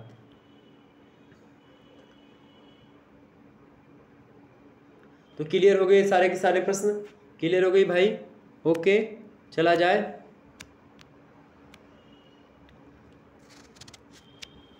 बुद्ध की सबसे पहली मूर्ति किस शैली में बनी है। ऑब्जेक्टिव में अभी प्रश्न कभी कभी बन जाता है कि विद्वानों ने बुद्ध की मूर्ति सर्वप्रथम किस शैली में बनी हुई मानी, तो किस शासनकाल में, मतलब कि जो है मथुरा शैली जो है इसी में मानी कि बुद्ध की सबसे पहली मूर्ति मथुरा शैली बनी। अच्छा बनो, कनिष्क की राजधानी क्या थी? कनिष्कों की राजधानी क्या थी भाई? कनिष्क की राजधानी थी पेशावर। ओके, ये बात ध्यान रखिए। मथुरा के शकों का संस्थापक कौन था? तो मथुरा के शकों के संस्थापक कौन थे भाई? कौन थे? कौन थे? जो राजोबुल हैं वो थे। राजोबुल जो है मथुरा के शकों के संस्थापक माने जाते हैं। गंधार कला का विकास किस काल में हुआ? जो गंधार एक प्रकार शैली है, इसका शासन मतलब कि एक प्रकार से कब हुआ? इसका जो उदय हुआ है, विकास हुआ है, तो कुषाणों के काल में आकर के होता है। कनिष्क किस वंश का था ये भी बताओ भाई? कनिष्क जो था ये किस वंश का था? तो ये कुषाण वंश का ही था कनिष्क। ओके, बात ध्यान रखिएगा। प्रथम इंडो ग्रीक शासक कौन था? प्रथम ग्रीक इंडो शासक बताएं। प्रथम इंडो ग्रीक शासक कौन था? फटाफट से बताएं। प्रथम इंडो ग्रीक जो शासक था उसका नाम है डेमेट्रियस। कौन है? डेमेट्रियस। ये बात ध्यान रखिएगा, एग्जाम पॉइंट ऑफ व्यू से बढ़िया प्रश्न है जो कि मैंने आपको ओरली बता दिए। आगे देखते हैं अगला प्रश्न। अगला प्रश्न आपका है, देखिए अगले चैप्टर से आ चुका है जिसमें हम गुप्त साम्राज्य का उत्कर्ष और पतन देखेंगे। ये आपका 12वां चैप्टर है। इससे देखते हैं कौन कौन से प्रश्न आपके बनते हैं। वैसे चंद्रगुप्त प्रथम आते हैं इसमें। चंद्रगुप्त प्रथम का शासनकाल आप देखिएगा 319 से लेकर के ईस्वी से लेकर के 334 ईस्वी तक जो शासन करते हैं, ये कौन शासन करता है? चंद्रगुप्त प्रथमा। ओके, ये बात ध्यान रखिएगा। चंद्रगुप्त प्रथम का शासनकाल कब से कब तक? तो 319 से 334 तक। 300 आप देखिएगा 35 ईस्वी में गद्दी पर बैठता है समुद्रगुप्त, और समुद्रगुप्त पराक्रमांक। ओके, ये बात ध्यान रखिएगा, बड़ा फेमस है समुद्रगुप्त। और लिच्छवी कुमार देवी का पुत्र समुद्रगुप्त है जो कि गुप्त वंश का सर्वशक्तिमान शासक है और एक महान विजेता। उसकी दिग्विजय का उद्देश्य आप देखिएगा धरणी बंध अर्थात समस्त पृथ्वी को जीतना था। प्रयाग प्रशस्ति, और आप देखिए हरसेन के द्वारा जो प्रयाग प्रशस्ति है उसमें समुद्रगुप्त की दिग्विजयों के बारे में पता चलता है। इसने खूब विजय प्राप्त करी है, मतलब कि जितने 100 से अधिक युद्ध लड़ा उसको सभी को जीता। 380 ईस्वी तक शासन किया इसने। ओके, भारत में आप देखिएगा बहुत बड़ा साम्राज्य विस्तार किया। हमेशा आप देखिएगा हर एक क्षेत्र में विजय प्राप्त करी समुद्रगुप्त ने। भारत का नेपोलियन भी इसी को कहा जाता है। आप देख प्रयाग प्रशस्ति में इसी का वर्णन है। और प्रयाग प्रशस्ति में आप देखिएगा 19वीं तथा 20वीं पंक्तियों में समुद्रगुप्त द्वारा विजित जो है 12 राज्यों और उसके राजाओं के नाम भी दिए गए हैं। प्रयाग प्रशस्ति में कौन कौन से स्थानों को जीता था इसने? कौशल और जो दक्षिणी कौशल का जो है प्रकार से महेंद्र, उन सभी को जीता, यानी कि जैसे महाकौशल, बिलासपुर, रायपुर, संबलपुर के जिले को जीता। इसके अलावा दूसरा बताएं आपको तो महाकांतर का जो व्याघ्र राज है उसको जीता, यानी कि महाकांतर विस्तीर्ण जंगलों के लिए प्रयुक्त हुआ है, तो इन सभी को जीता। इसके अलावा तीसरी बात है कौशल का जो मंटराज थे यानी दक्षिण भारत का कोराड और सोनपुर का प्रदेश जीता। इसके अलावा आप देखिएगा जो है पिष्टपुर का महेंद्रगिरी यानी आंध्र प्रदेश और गोदावरी जो जिला पड़ता है सब जीता। पांचवा जो जीत इसकी है कोटार का स्वामी दत्त जीत यानी उड़ीसा का गंजाम जिले का कोटूर स्थान जीता। इसके अलावा आप देखिएगा जो है एरंडपल का जो है दमन यानी आंध्र प्रदेश का विशाखापट्टनम जिला ये जीता। इसके अलावा आप देखिएगा कांची का जो विष्णु गोप है यानी मद्रास चेन्नई के निकट कांजीवरम जो स्थान है उन सभी एरियाज को जीता। इसके अलावा आप देखिएगा अवमुक्त का नीलराज यानी गोदावरी के निकट आप देखिएगा पिंडका जिसकी राजधानी थी उसको जीता। इसके अलावा आप देखिएगा बैंगी का हस्ती बर्मा यानी कृष्णा और गोदावरी नदियों के बीच का जो एक प्रकार से जो नेल्लोर स्थित है उत्तर में आप देखिएगा पेड्डू बेगी नामक स्थान, इन सभी को जीता। इसके अलावा आप देखिएगा मतलब कि रुका ही नहीं, आप देखिएगा समुद्रगुप्त फल्लक का उग्रसेन नेलो तमिलनाडु जिला जो फालक्कड़ एक प्रकार से स्थान है उसको जीता। इसके अलावा आप देखिएगा देव राष्ट्र का कुबेर यानी आंध्र प्रदेश में जो जो है बिजगपट्टम जिला है उसको जीता। इसके अलावा आप देखिएगा इसके अलावा मतलब कि आप देखिएगा जो है कुस्थलपुर का धनंजय यानी उत्तरी आकार्ट में पुल्लूर के समीप स्थित कुटुलपुर को जीता। ये 12 जो है राज्यों पर विजय प्राप्त कर समुद्रगुप्त ने काफ़ी ख्याति अर्जित की। और आप देखिएगा कि इसका जो है प्रयाग प्रशस्ति में इन 12 विजयों के बारे में वर्णन भी किया गया है। लेकिन और भी इनके लगभग 100 से अधिक युद्ध कहा जाता है। विद्वान बताते हैं कि बहुत गुप्त साम्राज्य में आप देखिएगा सबसे महान शासक समुद्रगुप्त हुए हैं। और गुप्ता पीरियड को इसीलिए क्या बोला जाता है? प्राचीन इतिहास का स्वर्ण काल बोला जाता है। ओके, ये बात ध्यान रखिएगा। चलिए इसके बाद में आप देखिएगा यूरोप का समुद्रगुप्त या फिर भारत का नेपोलियन इसी को कहा जाता है। यूरोप का समुद्रगुप्त नेपोलियन को कहा जाना चाहिए, ये बात भी ध्यान रखिएगा। रामगुप्त भी आते हैं इसी शासनकाल में, रामगुप्त गुप्त पीरियड के ही हैं। इसके बाद में चंद्रगुप्त द्वितीय आते हैं जिसको विक्रमादित्य हम लोग कहते हैं। 380 ईस्वी में आप देखिएगा 380 ईस्वी में शासन संभालते हैं चंद्रगुप्त विक्रमादित्य यानी चंद्रगुप्त द्वितीय। और जो है 412 ईस्वी तक शासन किया यानी लगभग 32 सालों तक शासन करते हैं ये। इसके अलावा आप देखिएगा और ये भी प्रतापी शासक रहे हैं। इसके बाद में आप देखिएगा कुमारगुप्त प्रथम आते हैं, 415 ईस्वी में शासन संभालते हैं और 454 ईस्वी तक शासन करता है कुमारगुप्त प्रथम। उसके बाद में स्कंदगुप्त आते हैं। स्कंदगुप्त जो हैं 455 ईस्वी में गद्दी पर बैठते हैं और 467 ईस्वी के आसपास तक गद्दी पर रहते हैं। और यहीं पर आप देखिएगा जो है कहीं ना कहीं पे स्कंदगुप्त के बाद में पुरुगुप्त आते हैं और पुरुगुप्त जब स्कंदगुप्त की मृत्यु हो जाती है तो उसके सौतेले भाई पुरुगुप्त जो है वृद्धावस्था में रहते हैं और फिर भी सिंहासन पर बैठते हैं और अपने पुत्र और रानियों के लिए उससे शिक्षक के रूप में प्रसिद्ध बौद्ध विद्वान वसुबंधु की नियुक्ति भी करी थी इसने पुरुगुप्त ने। तो पुरुगुप्त का शासनकाल आप देखिएगा 467 ईस्वी से लेकर के 469 यानी 2 साल तक लगभग शासन करते हैं ये, और गुप्त साम्राज्य यहीं पर पतन हो जाता है इस प्रकार से। ठीक है, पुरुगुप्त के बाद में आप देखिएगा पुरुगुप्त के उत्तराधिकारी के रूप में बाद में बुद्धगुप्त भी आते हैं, 476 में गद्दी पर बैठते हैं 495 तक, लेकिन उतना ज़्यादा शासनकाल आप देखिएगा सही तरीके से नहीं चल पाता है और पतन हो जाता है गुप्त वंश का। चलें, प्रश्न आप देखिएगा, प्रश्न आपके समक्ष आ चुका है। प्रश्न आप जो है अच्छा, चंद्रगुप्त के शासनकाल में नवरत्न थे, ये बात भी ध्यान रखिएगा। चंद्रगुप्त के शासनकाल में नवरत्न थे, उनमें नवरत्नों में से कौन कौन शामिल थे? पहले थे कालिदास, दूसरे थे धन्वंतरी, तीसरे थे जो है छपणक, चौथे थे आपके शंकु, पांचवें थे बेताल भट्ट, छठवें व्यक्ति थे जो है घटक पर मतलब कि घटर पर, और इसके अलावा सातवें व्यक्ति का नाम है अमर सिंह, आठवें व्यक्ति थे बारामीर, नौवें थे वररुचि। ये 9 थे नवरत्न थे चंद्रगुप्त के समय काल में। जो चंद्रगुप्त द्वितीय जो थे यानी कि जो चंद्रगुप्त विक्रमादित्य हैं। ओके, प्रश्न आपके समक्ष आ चुका है, बताएं। चंद्रगुप्त प्रश्न आ चुका है कि सती प्रथा, प्रश्न सती प्रथा के साक्ष्य संबंधित अभिलेख है। The record related to the evidence of the जो है सती प्रथा, बताएं। फटाफट से बताने का प्रयास करें, करेक्ट आंसर क्या होगा इसका? एरन अभिलेख में सती प्रथा के बारे में एरन अभिलेख में बताएगा। ऑप्शन नंबर इसका सी करेक्ट होगा।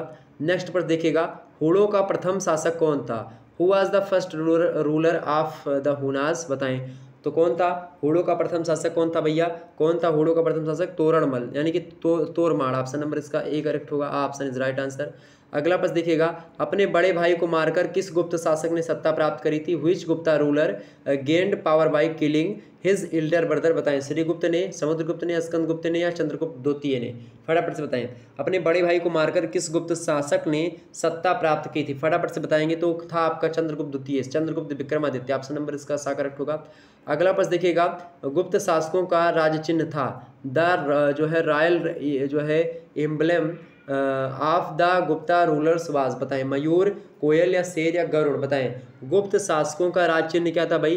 तो गुप्त शासकों का राज चिन्ह जो था ये गरुड़ था, ईगल। ऑप्शन नंबर इसका सा करेक्ट होगा। ओके, अगला प्रश्न आप देखिएगा, सिक्कों पर किस गुप्त जो है शासक को बीड़ा बजाते हुए दिखाया गया है? बताएं। मोस्ट इंपॉर्टेंट प्रश्न एग्जाम में आता है। One of the coins which ruler has been जो है डेपिकेटेड एज प्लेइंग बीना, सिक्कों पर किस गुप्त शासक को बीना बजाते हुए दिखाया गया है? फटाफट से बताने का प्रयास करिएगा। करेक्ट आंसर इसका क्या होगा? तो समुद्रगुप्त जो है इसको बीना बजाते हुए सिक्कों पर दिखाया गया। ऑप्शन नंबर इसका आ करेक्ट होगा।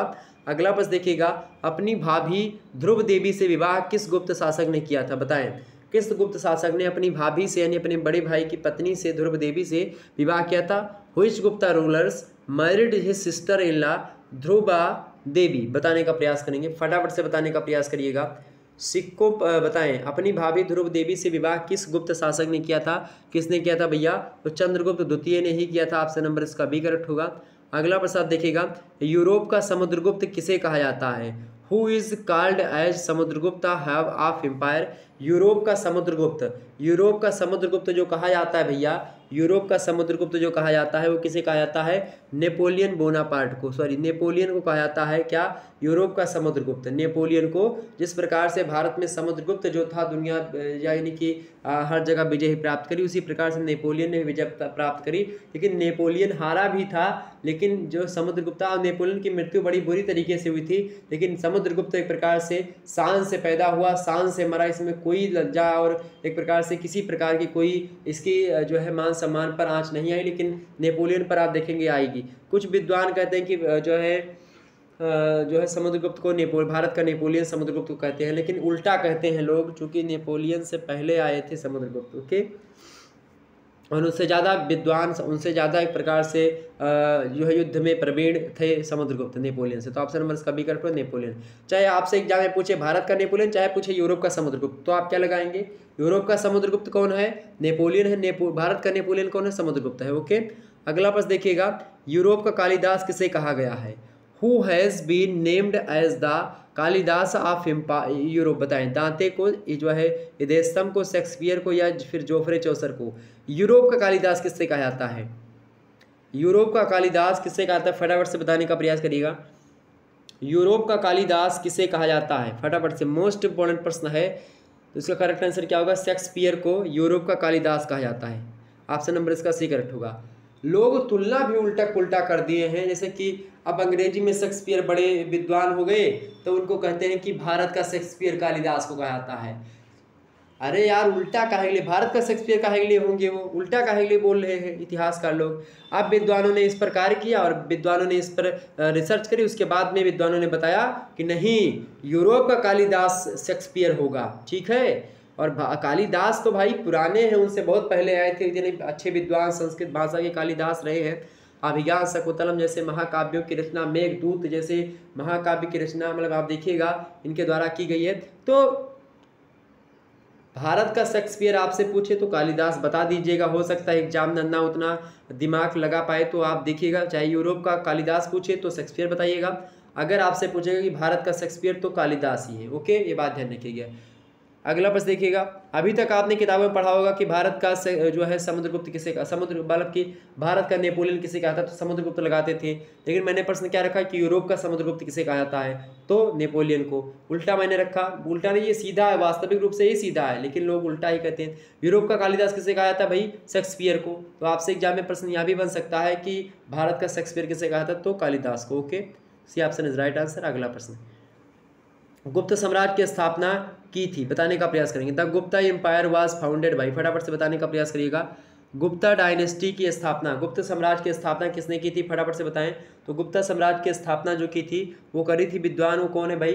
वो किसने करी थी? श्रीगुप्त ने। गुप्त साम्राज्य की स्थापना किसने करी थी? श्रीगुप्त ने करी थी। ऑप्शन नंबर सी में दिए करेक्ट आंसर हो गए। अगला प्रश्न आपके समक्ष है, चंद्रगुप्त। चंद्रगुप्त प्रथम किसका पुत्र था? हुज सन वाज चंद्रगुप्त प्रथम? बताने का प्रयास। श्रीगुप्त, स्कंदगुप्त, घटोत्कच या फिर कुमारगुप्त? फटाफट से बताएं। चंद्रगुप्त प्रथम किसका पुत्र था भाई? चंद्रगुप्त प्रथम जो था ये किसका पुत्र था? इसके पिताजी का क्या नाम था? चंद्रगुप्त, जो ये घटोत्कच का लड़का था चंद्रगुप्त प्रथम। कौन? घटोत्कच का लड़का था, घटोत्कच। ऑप्शन नंबर इसका सी करेक्ट होगा। ओके, किसका लड़का था? घटोत्कच का लड़का था। ओके, ये बात ध्यान रखिएगा।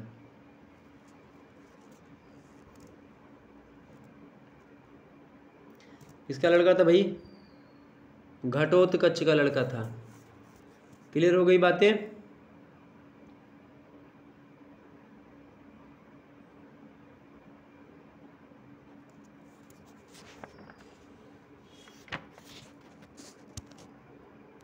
क्लियर हो गई? चलिए, फाहियान किसके समय काल में आया था भाई? फाहियान जो था चीनी यात्री, ये चंद्रगुप्त विक्रमादित्य के समय में आया था। ओके, ये बात ध्यान रखिएगा। अगला प्रश्न आपके समक्ष है, चंद्रगुप्त प्रथम के राज्याभिषेक की तिथि बताएं। द डेट ऑफ जो है coronation of Chandragupta first is, बताएं फटाफट से। चंद्रगुप्त प्रथम के राज्याभिषेक की तिथि क्या है? तो इसका करेक्ट आंसर होगा 319 ईस्वी। ओके, 319 एडी, ऑप्शन नंबर इसका ये करेक्ट हुआ।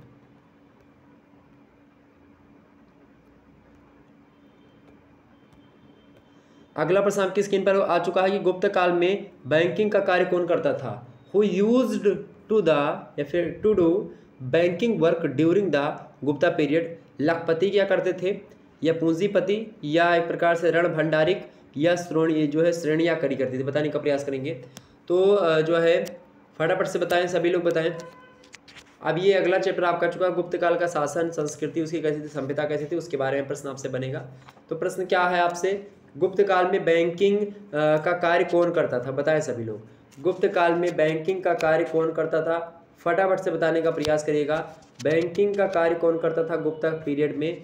वैसे गुप्त कालीन शासन जो था ये राजतंत्रात्मक प्रणाली पर आधारित था, और आप देखिएगा सौल्किक नामक अधिकारी जो होता था वो भूमि का कर वसूलता था इसमें, गुप्त काल में उपज का छठा भाग यानी कि 1/6 भूमि कर के रूप में वसूला जाता था। 100 रुपया कमाओगे तो उसका 100 से भाग कर दो 6 से, और उसके बाद में लगभग और लगभग आप देखिएगा 150 बटे कितना हो गया, 18 दूना कितना हो गया आपका, निकालो 16 कितना हो गया, तो 100 गुणे, यानी अगर 100 रुपये आप कमा रहे हो खेत से तो उसमें से एक इसे करो 6, तो यहाँ पर आपका 3 हो जाएगा, यहाँ पर आपका 50, तो 50/3, 3 एकम 3 हो गया, भाग दे 3 एकम 3, 2 यहाँ पर हो गया, और 3 छक कितना होगा, 3 त्रिका 9, 3 चौक 12, 3 बचे 15, 3 छक 18, 16 सही 2/3। ओके, यानी कि आप देखिएगा 16 3 2 50/3, हाँ 16 सही 2/3%, यानी लगभग 16 रुपये के आसपास, 16 से 17 रुपये के आसपास 100 रुपये कमा रहे हो तो 16-17 रुपये लगभग आप जो है राजा को दोगे। ये जो है एक प्रकार से एक मापन का तरीका था गुप्ता पीरियड में। और गुप्ता पीरियड की बात की तो जिले का अध्यक्ष जो होता था उसको विषयपति कहा जाता था, ग्राम के प्रधान को ग्रामपति कहा जाता था, महतर एवं भोजक भी इसी को कहा जाता था, ग्राम के प्रधान को ही। इसी प्रकार से जो अधिकारी ग्रामों के आय व्यय का हिसाब रखता था उसको क्या कहते थे, उसको तलावाटक कहते थे। क्या कहते थे, उसको तलावाटक कहते थे। ये सब बातें ध्यान रखिएगा। ओके, ये बातें चंद्रगुप्त द्वितीय ने परम भागवत की उपाधि धारण कर थी, कौन सी, तो आपसे पूछता है किस गुप्त शासक ने परम भागवत की उपाधि धारण करी थी, तो चंद्रगुप्त द्वितीय ने धारण करी थी। ओके, ये बात ध्यान रखिएगा, एग्जाम पॉइंट ऑफ व्यू से बहुत ही महत्वपूर्ण पुस्तक है, मतलब कि बहुत ही महत्वपूर्ण या एक प्रकार से प्रश्न था जो मैंने आपको बता दिया। ओके, आगे बढ़ा जाए।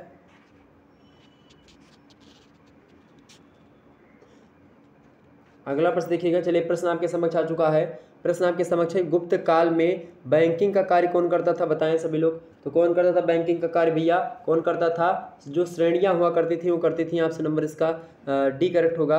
अगला प्रश्न देखिएगा, गुप्त काल में किसकी पूजा मुख्य रूप से की जाती थी, हु वाज जो है mainly worshipped during the Gupta period, बताएं। गुप्त काल में किसकी पूजा मुख्य रूप से की जाती थी भैया, किसकी पूजा की जाती थी, तो विष्णु माता, मतलब कि विष्णु भगवान और लक्ष्मी माता की पूजा की जाती थी, विष्णु एवं लक्ष्मी जी की। ओके, आपसे नंबर बी करेक्ट होगा। अगला प्रश्न है, एरण का विष्णु मंदिर कहाँ स्थित है, तो एरण का जो विष्णु मंदिर है उसकी बात की है तो कहाँ पर है भैया, ये एरण का जो विष्णु मंदिर है ये मध्य प्रदेश में स्थित है। कहाँ पर है, मध्य प्रदेश में। आपसे बहुत बार एग्जाम में प्रश्न पूछता है इस बारे में। एरण का जो विष्णु मंदिर है ये मध्य प्रदेश के सागर जिले में स्थित है, और यहाँ विष्णु भगवान की खड़ी प्रतिमा है। तो मात्र एक ऐसी मंदिर जहाँ पर भगवान विष्णु की खड़ी प्रतिमा है, इसीलिए प्रश्न इंपॉर्टेंट हो जाता है। आप देखिएगा जब मंदिर के गर्भगृह का द्वार पर आप जाएंगे उसके सामने 2 खंभे जो होते हैं वो जो है छोड़ करके बाकी सब ध्वस्त हो चुके हैं अब। और आप देखिएगा ये विष्णु का, एरण का विष्णु मंदिर है जो कि वास्तुकला स्थापत्य कला है गुप्त काल की। इसके अलावा सांची का मंदिर भी आप देखिएगा मध्य प्रदेश के विदिशा जिले में है जो गुप्तकालीन एक प्रकार से ही है।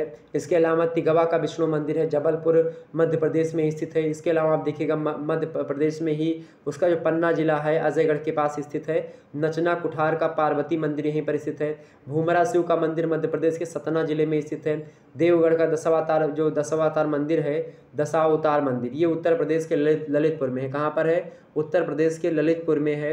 कौन सा, देवगढ़ का दशावतार मंदिर। भीतरगांव का मंदिर कहाँ पर है, उत्तर प्रदेश के कानपुर जिले में आप देखिएगा भीतरगांव का मंदिर है। इसके अलावा सिरपुर का लक्ष्मण मंदिर कहाँ पर है, छत्तीसगढ़ के रायपुर जिले में स्थित है। मरखान का मंदिर कहाँ पर है, बीजापुर के एहोल स्थान पर स्थित है। तो ये सभी गुप्तकालीन मंदिर जो है उसी युगीन गुप्त काल की ही स्थापत्य कला के विकास को दिखाते हैं, और इस प्रकार से गुप्ता काल को भारत का स्वर्णयुग कहना बहुत महत्वपूर्ण उचित होता है। और आप देखिएगा हर एक क्षेत्र में, चाहे सिक्कों को लेकर के बातें हों, चाहे यहाँ के शासन में विद्वानों की बात करें, चाहे स्थापत्य कला की बात करें, चित्रकला की बात करें, हर मामले में गुप्त काल जो है हर डायनेस्टी से आगे रहा है।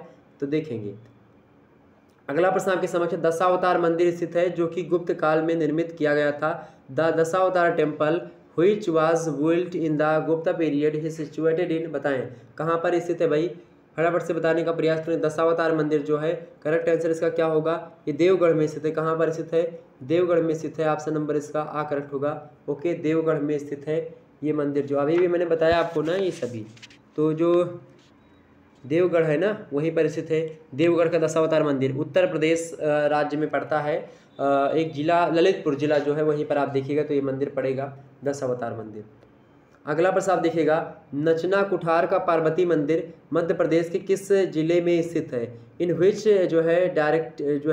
District of Madhya Pradesh is to Parvati temple of Nachna Kuthar located? बताएं, जबलपुर में, पन्ना में या सागर में? फटाफट से बताने का प्रयास करें। मैंने आपको बताया भी इसका आंसर, तो इसका करेक्ट आंसर क्या होगा? पन्ना जिले में। ऑप्शन नंबर इसका बी करेक्ट होगा।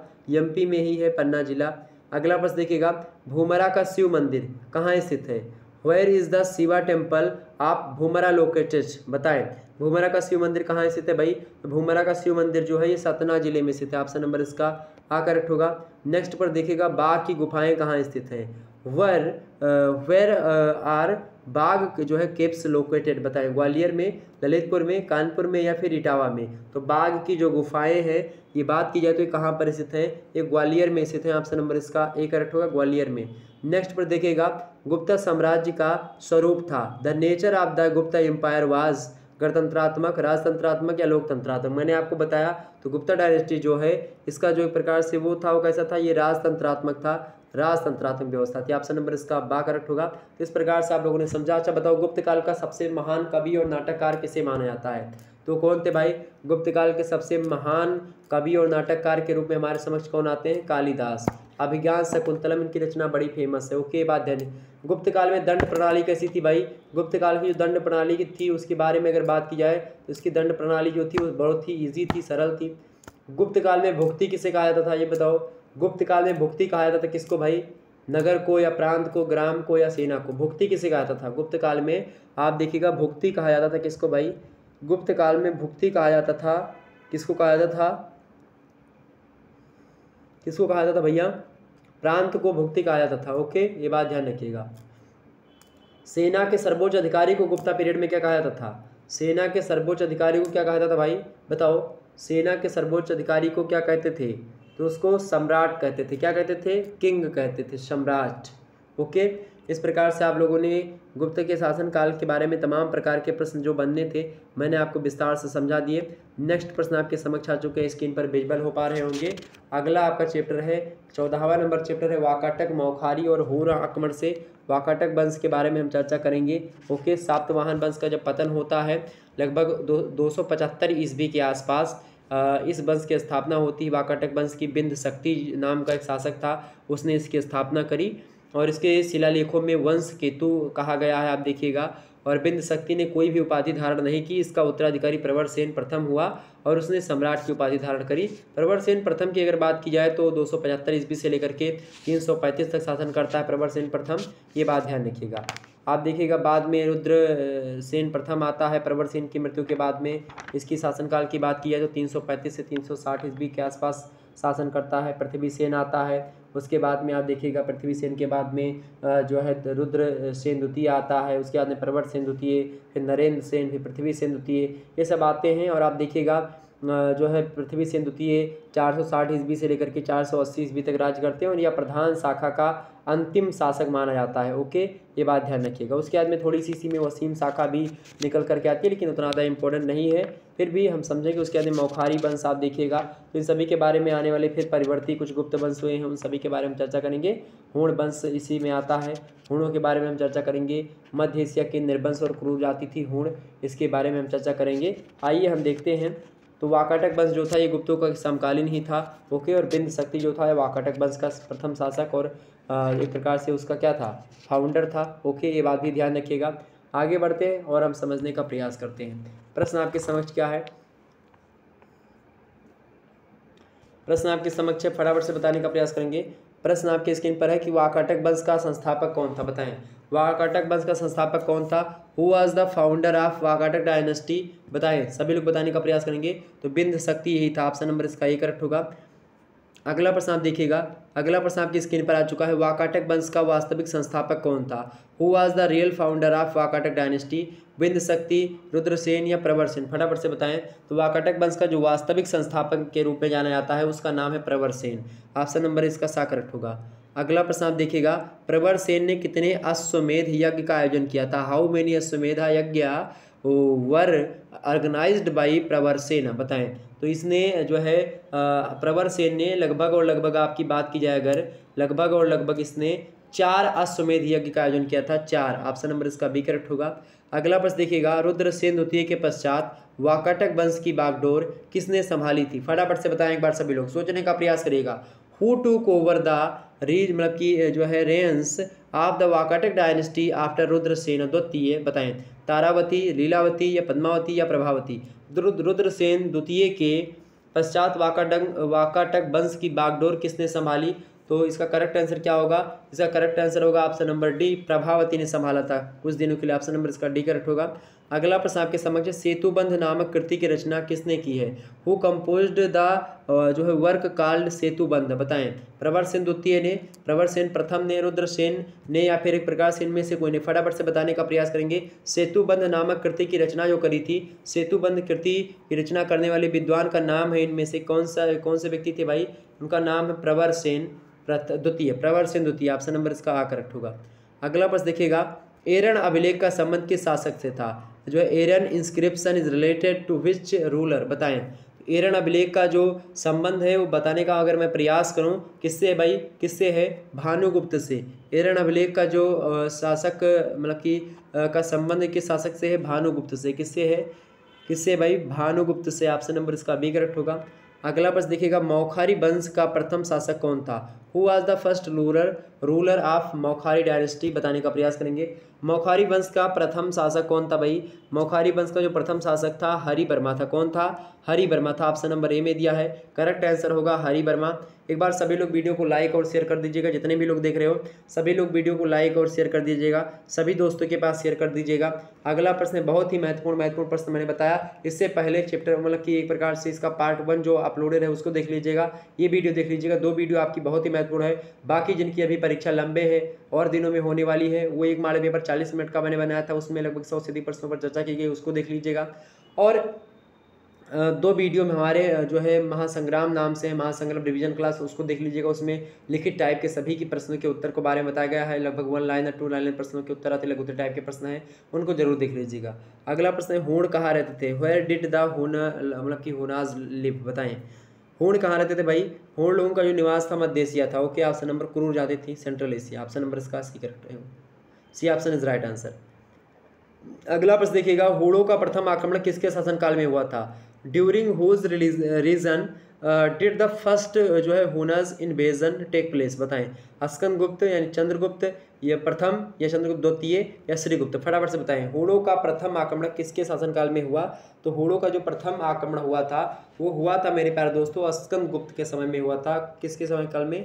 स्कंदगुप्त के समय काल में होता। ऑप्शन नंबर इसका आ करेक्ट होगा। स्कंदगुप्त के जो है नाटक भी लिखा है, किसने लिखा है इसको? हिंदी के एक सुप्रसिद्ध ऐतिहासिक नाटककार हैं, उन्होंने बहुत सारे ऐतिहासिक नाटकों की सृजना की है। उनका नाम है जयशंकर प्रसाद। जयशंकर सुघनी साहू परिवार में जन्मे जयशंकर प्रसाद। आप देखिएगा, सुघनी एक तंबाकू का नाम होता है, सुरती होती है सुघनी, सूंघने वाली, तो उसी के प्रकार से बनाने वाले थे ये लोग, और वहीं पे पैदा हुए थे जयशंकर प्रसाद जी, और बड़े फेमस विद्वान, कामायनी से महाकाव्य का रचना करने वाले। तो ये सब चीज़ें ध्यान रखिएगा। ओके, क्लियर हो गई? हरविजय नामक ग्रंथ जो है प्राकृत काव्य ग्रंथ है, इसकी रचना किसने करी है? सर्वसेन ने हरविजय नामक प्राकृतिक काव्य की रचना करी थी, ये बात ध्यान रखिएगा। ओके, ये क्लियर हो गई? प्रवरसेन द्वितीय ने ही अपनी माता की स्मृति में सुदर्शन तालाब और प्रभावती स्वामी मंदिर का निर्माण करवाया था, ये बात भी ध्यान रखिएगा। जो नचना के मंदिर हैं, आप देखिएगा, जो सामंत व्याघ्र देव के नचना का मंदिर है उसका निर्माण भी पृथ्वीसेन द्वितीय ने ही करवाया था। आप देखिएगा, वाकाटक काल में आप देखेंगे अजंता की जो 16वीं 17वीं गुफा है, जो है गुहा विहार है, या 19वीं गुहा चैत्य है, इन सभी का निर्माण होता वाकाटक वंश में। ओके, ये बात ध्यान रखिएगा। क्लियर हो गई बातें? आगे बढ़ते हैं और प्रश्नों को जानने का प्रयास करते हैं। तो ये हो गया आपका। अगला प्रश्न देखिएगा, अब हम समझते हैं थोड़ा सा और प्रश्नों के बारे में, जो कि आपकी परीक्षा की दृष्टि से बेहद ही महत्वपूर्ण प्रश्न है, देखेंगे।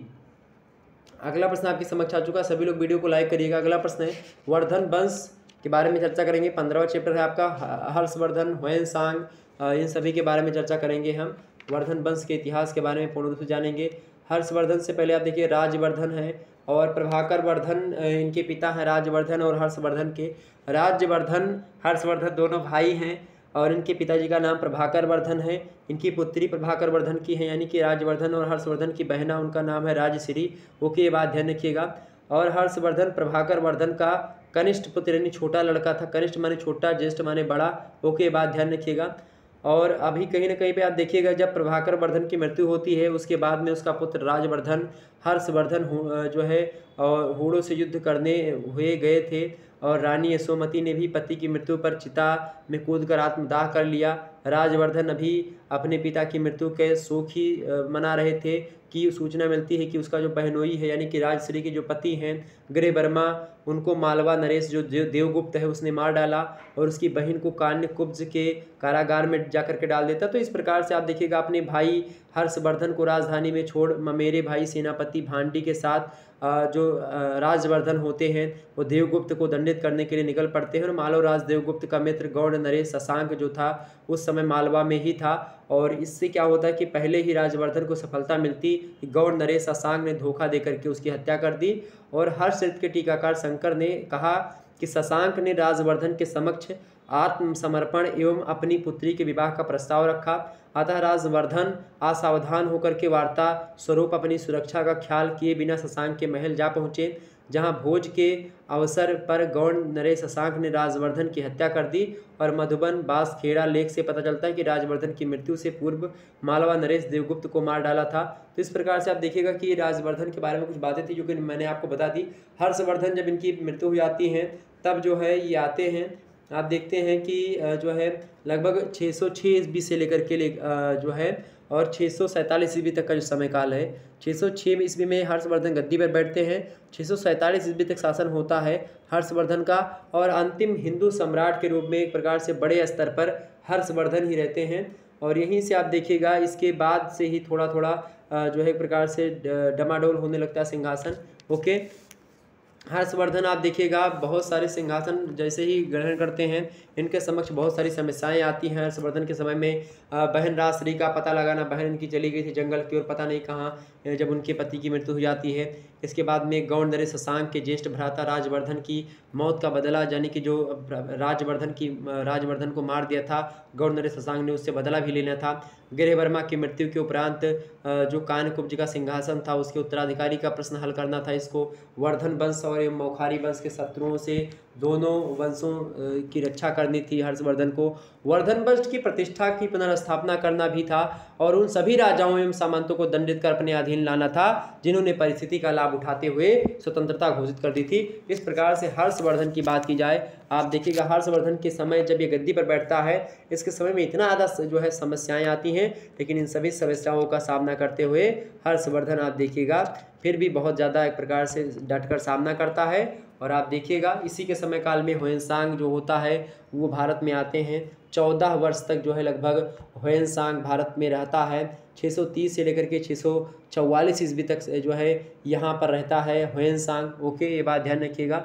और ह्वेनसांग कुछ समय तक सम्राट हर्षवर्धन के दरबार में कन्नौज में रहता है। ओके, और इसने अपने अनुभवों को सीयूकी नाम की एक पुस्तक है उसमें अपने अनुभव को लिखा और 644 ईस्वी में वापस चला जाता है और अपने साथ भारत से बुद्ध की अनेक मूर्तियाँ, स्मारक चिन्ह और बौद्ध ग्रंथों की कई पांडुलिपियाँ ले जाता है ह्वेनसांग। ओके, ये सब ध्यान रखिएगा।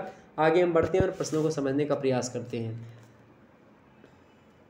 अगला प्रश्न, यात्रियों का राजकुमार के रूप में किसे जाना जाता है? Who is known as the prince of travellers? बताने का प्रयास करेंगे। मोस्ट इंपॉर्टेंट प्रश्न है। यात्रियों का राजकुमार, यात्रियों का राजकुमार किसे कहा जाता है भैया? यात्रियों का राजकुमार ह्वेनसांग को कहा जाता है। ऑप्शन नंबर इसका बी करेक्ट होगा। मोस्ट इंपॉर्टेंट प्रश्न, यात्रियों का राजकुमार ह्वेनसांग को कहा जाता है। अगला प्रश्न देखिएगा, ह्वेनसांग निम्नलिखित में से किस शासक के दरबार में आया था? ह्वेनसांग विजिटेड द जो है court of which among the following rulers? Bindusara के समय काल में, चंद्रगुप्त मौर्य या हर्षवर्धन या एक प्रकार से इनमें से कोई नहीं। तो ह्वेनसांग जो था ये किसके समय काल में आता भैया? ये हर्षवर्धन के समय काल में आए थे, मैंने बताया आपको। अगला प्रश्न देखिएगा, सीयूकी नामक ग्रंथ की रचना किसने करी थी? The book Si-Yu-Ki was composed by, तो किसने करी थी? ह्वेनसांग ने ही करी थी। ऑप्शन नंबर सी में दिए हैं ह्वेनसांग, करेक्ट आंसर होगा Hiuen Tsang. Okay, C option is right answer, Hiuen Tsang. Next प्रश्न देखिएगा, अगला प्रश्न है, हर्ष की राजधानी कौन सी थी? Which was the capital of Harsha, फटाफट से बताएंगे।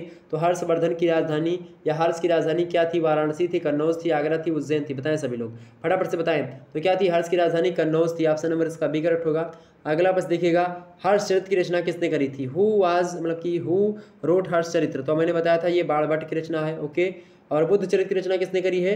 तो अश्वघोष ने करी है। ऑप्शन नंबर इसका आ करेक्ट होगा, बाणभट्ट हर्षचरित्र की रचना करने वाले। अगला प्रश्न है, ह्वेन-सांग के समय में दो महान धार्मिक सम्मेलन आयोजित किए गए थे, वो कौन थे? यानी कि टू ग्रेट रिलीजियस जो है convention were organized during the time of Hiuen Tsang, बताएं। ह्वेन-सांग के समय में दो महान धार्मिक सम्मेलन आयोजित किए गए थे, वो कौन कौन से थे? फटाफट से बताने का प्रयास करेंगे। ह्वेन-सांग के समय काल में ही दो महान धार्मिक सम्मेलन हुआ, वो कौन से थे?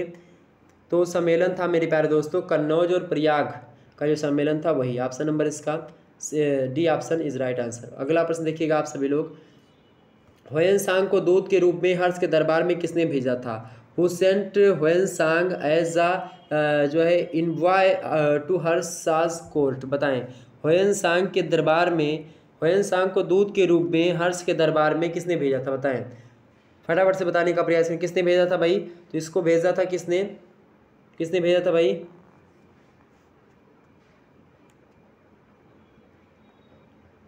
ह्वेन-सांग को दूत के रूप में हर्ष के दरबार में किसने भेजा था? किसी ने नहीं भेजा था। ऑप्शन नंबर इसका डी करेक्ट होगा, इनमें से कोई नहीं। अगला प्रश्न देखिएगा, ह्वेन-सांग के समय नालंदा विश्वविद्यालय के कुलपति कौन थे? जब ह्वेन-सांग भारत आया उस समय नालंदा विश्वविद्यालय के कुलपति कौन थे, यानी वाइस चांसलर कौन थे? Who was the vice chancellor of Nalanda university at the time of जो है ह्वेन-सांग, बताएं। शीलभद्र, चाणक्य या हर्षवर्धन, बताएं। तो कौन थे? ह्वेन-सांग के समय नालंदा विश्वविद्यालय के जो कुलपति थे वो कौन थे भाई? वो कौन थे? वो शीलभद्र थे। ऑप्शन नंबर इसका आ करेक्ट होगा, शीलभद्र थे। अगला प्रश्न देखिएगा, हर्ष किस धर्म के महान संरक्षक थे? हर्ष वाज द ग्रेट जो है पैटर्न ऑफ विच रिलीजन, बताने का। शैव धर्म, जैन धर्म या बौद्ध धर्म, बताने का प्रयास करेंगे। तो हर्ष जो थे ये बौद्ध धर्म के महान संरक्षक थे। ऑप्शन नंबर इसका सी करेक्ट होगा। पहले ये जो है सनातन धर्म में थे, लेकिन बाद में इन्होंने बौद्ध धर्म को अपना लिया जो है हर्षवर्धन ने। लेकिन ये 500 ब्राह्मणों को और जो है बौद्ध भिक्षुओं के लिए काम किया करते थे ह्वेन-सांग, मतलब कि ये जो हर्षवर्धन है। ओके, ये बात ध्यान रखिएगा। आगे फिर बढ़ते हैं और चीज़ों को हम जानने का प्रयास करते हैं। क्लियर हो गए?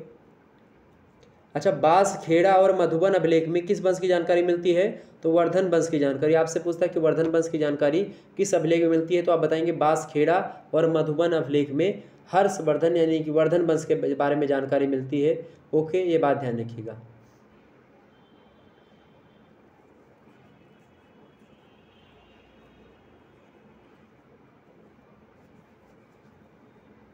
क्लियर हो गई बातें? तो इतने प्रश्न थे जो कि आपकी परीक्षा की दृष्टि से बेहद ही महत्वपूर्ण थे। मैंने इन सभी प्रश्नों के उत्तर आपको बता दिया, सारी चीज़ें आपके लिए क्लियर हुई होंगी। बताओ, अंतिम समय में हर्ष किस धर्म का अनुयायी हो गया था भाई? तो ये बौद्ध धर्म का अनुयायी हो गया था, ये बात ध्यान रखिएगा। आपसे प्रश्न पूछता है कि प्रभाकर वर्धन की संतान कौन थे? तो राज्यवर्धन, हर्षवर्धन, राजश्री, तीनों संतान इन्हीं की थी। ओके, ये बात ध्यान रखिएगा। इस प्रकार से तमाम प्रकार के प्रश्न आपके दिमाग में चल रहे थे, सारे प्रश्नों के उत्तर क्लियर हुए होंगे। चलिए फिर मिलते हैं हम नेक्स्ट वीडियो में, तब तक के लिए जय हिंद, जय भारत। आपका बहुत बहुत धन्यवाद हमारे से जुड़ने के लिए। आपको बता दूं, हिंदी साहित्य की क्लास जो है ये लाइव क्लास जो है स्टार्ट हो चुकी होगी। आप लोग देखिएगा, ये क्लास बहुत ही महत्वपूर्ण है, क्लास चल रही है, इसको जरूर देखिएगा। इसमें देखिए, ये सिद्धार्थ यूनिवर्सिटी में जो सिलेबस है उसकी बात करें, सिद्धार्थ यूनिवर्सिटी में आपका सिलेबस है हिंदी साहित्य का इतिहास। सेकंड सेमेस्टर में हिंदी साहित्य का इतिहास पढ़ाया जाता है। तो उसमें आज के वीडियो के माध्यम से हम चर्चा करेंगे इसके बारे में, आदिकाल एवं भक्तिकाल के बारे में जानने का प्रयास रहेगा। तो आप लोग इस वीडियो को चल करके देखिए फटाफट से। आदिकाल एवं भक्तिकाल के एक प्रकार से जो इसमें बहुत ही महत्वपूर्ण ऑब्जेक्टिव टाइप के प्रश्नों को हमने समाहित किया है, आप इसको देखने का प्रयास करिए। BA सेकंड सेमेस्टर हिंदी साहित्य के इतिहास के बारे में हम चर्चा करेंगे, क्योंकि सिद्धार्थ यूनिवर्सिटी में हिंदी साहित्य के इतिहास के बारे में जानकारी आपको लेनी पड़ेगी और ये बहुत ही महत्वपूर्ण है। आगे चल करके और भी जो है यूनिवर्सिटीज़ में हिंदी साहित्य के इतिहास को आपको पढ़ना पड़ेगा। ओके, ये बात ध्यान रखिएगा। ओके, चला जाए फिर। इसमें लगभग 142 ऑब्जेक्टिव टाइप के प्रश्नों पर चर्चा करने वाले हैं हम। इस वीडियो को जरूर देख लीजिएगा, आपकी परीक्षा की दृष्टि से महत्वपूर्ण है। और बाकी जैसे कि ये सिद्धार्थ यूनिवर्सिटी का पेपर है, जो कि मैंने आपको समक्ष कल इसके 60 प्रश्नों के उत्तर को बताया है, आप लोगों ने देखा होगा। 40 के जल्द ही मैं और बता दूंगा, अभी मुझे समय नहीं मिल पा रहा है। मैं देख रहा हूँ, जल्दी हो सकेगा तो मैं इसके उत्तर को आपको दे दूंगा। फर्स्ट ईयर एंड हेल्थ वाला आप लोग इन प्रश्नों को देख लीजिएगा। कानपुर विश्वविद्यालय का जो पेपर होने वाला है उसमें यहाँ से भी प्रश्न आने की संभावना बहुत ज़्यादा है, तो आप लोग इस वीडियो को देख लीजिएगा। इसके बाद में आप पॉलिटिकल साइंस का जिनकी परीक्षा आपकी है, जैसे सिद्धार्थ यूनिवर्सिटी में ऑब्जेक्टिव आना है, तो ऑब्जेक्टिव के लिए मैंने 100 ऑब्जेक्टिव टाइप के मॉडल पेपर इसमें रख दिए हैं, आप लोग देख लीजिएगा। और भी पॉलिटिकल साइंस का अगर आप कहेंगे तो मैं जल्द ही और मॉडल पेपर आपको दे दूंगा। इससे पहले ऑलरेडी दो मॉडल पेपर इसके ऑब्जेक्ट टाइप के पॉलिटिकल साइंस के अवेलेबल हैं, उनको आप देख लीजिएगा। महासंग्राम वीडियो देख लीजिएगा, सब प्ले लिस्ट में आपको वीडियो मिल जाएगी, एक तरफ से सारी वीडियोज़ को देख लीजिएगा, आपका हो जाएगा और आप बड़े अच्छे अंक आएंगे आपके। ओके, चलिए फिर मिलते हैं हम नेक्स्ट वीडियो में, तब तक के लिए जय हिंद जय भारत। आप सभी का बहुत बहुत धन्यवाद हमारे से जुड़ने के लिए। इसी प्रकार से अपना प्यार हमेशा बनाए रखिएगा, यही हम आपसे उम्मीद करते हैं। बहुत बहुत धन्यवाद आप सभी का, बहुत बहुत धन्यवाद। हिंदी क्लास लेना ना भूलें। ओके, चलिए फिर मिलते हैं हम नेक्स्ट वीडियो में, तब तक के लिए जय हिंद जय भारत, धन्यवाद।